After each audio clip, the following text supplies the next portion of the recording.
থাকার পরে আমি কিন্তু একদিনও দেরি করি নাই।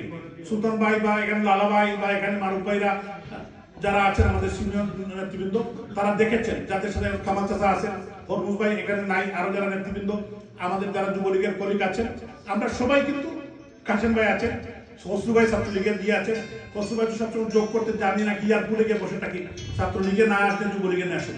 তো আমরা সংগঠনের সাথে তখন আমি কিন্তু একা যেতে পারতাম না মিটিংয়ে, একা মানে যেতে পারতাম না, রাস্তাঘাট চিনতাম না।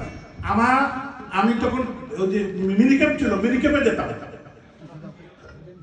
গিয়ে গিয়ে আমরা রাজনীতির সাথে সম্পৃক্ত হয়েছি বঙ্গবন্ধুর আদর্শ বাস্তবায়নের জন্য, বিশেষ করে জাতির পিতার সুযোগ্য কন্যা রাষ্ট্রনায়ক শেখ হাসিনার যে আদর্শিক রাজনীতি, সেটাকে ব্রিটেনের মাটিতে আমাদের নেতৃবৃন্দের নেতৃত্বে এটাকে যাতে শক্তিশালী করা যায় সেই লক্ষ্যে কাজ করেছি আজীবন, আজ পর্যন্ত। এবং আপনারা এই বিশ্বাস আস্থা রাখবেন, আমি যেখানে থাকি না কেন, আমি যে অবস্থায় থাকি না কেন, আমি সেই আদর্শ থেকে আমি বিচ্যুত হব না।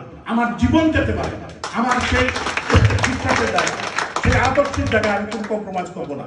আমি যেখানেই থাকি না কেন, আমি যে কথা বলি না কেন, আমার আদর্শ, জাতির পিতার যে আদর্শ, বঙ্গবন্ধুর আদর্শ বাস্তবায়নের জন্য, তার কন্যা জননেত্রী শেখ হাসিনা, যিনি এদেশের মানুষের, দুঃখী মানুষের মুখে হাসি ফোটানোর জন্য উনি দিনরাত পরিশ্রম করছেন।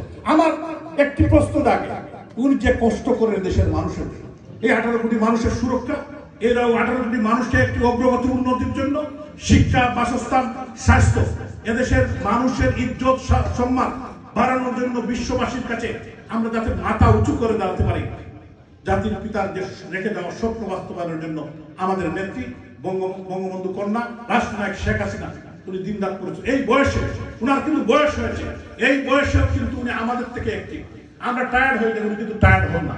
উনি কিন্তু রাত ভোর উনি ফাইল দেখেন, ফাইল থেকে সাইন করে উনি প্রত্যেকটি জিনিস। একটি এক্সাম্পল আপনাদের দিই, কিছুদিন পূর্বে আমি সিটি কর্পোরেশনের দায়িত্ব নেওয়ার পর আমাদের সিটি কর্পোরেশনের কিছু ইকুইপমেন্ট আমেরিকা থেকে কিনা হবে।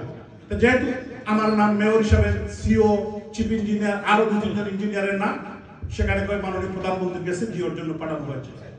মাননীয় প্রধানমন্ত্রীটা দেখে কয়েকজনের নাম উনি কেটে দিয়েছেন। আমি দেখলাম 2-3 জন নিচে উনি কেটেছেন। আমি চেয়েছিলাম যে আমার নামটা যাতে কেটে যায়, কারণ আমি আমার অফিসারদের প্রেশারে কিন্তু আমি সেখানে যেতে চেয়েছি, আমি ইচ্ছা নাই আমার যাওয়ার, যে আমার যাওয়ার কোনো প্রয়োজন নেই, কিন্তু তারা আমাকে প্রেশারাইজ করে এবং তাদের মন রক্ষার্থে আমি দিয়েছিলাম।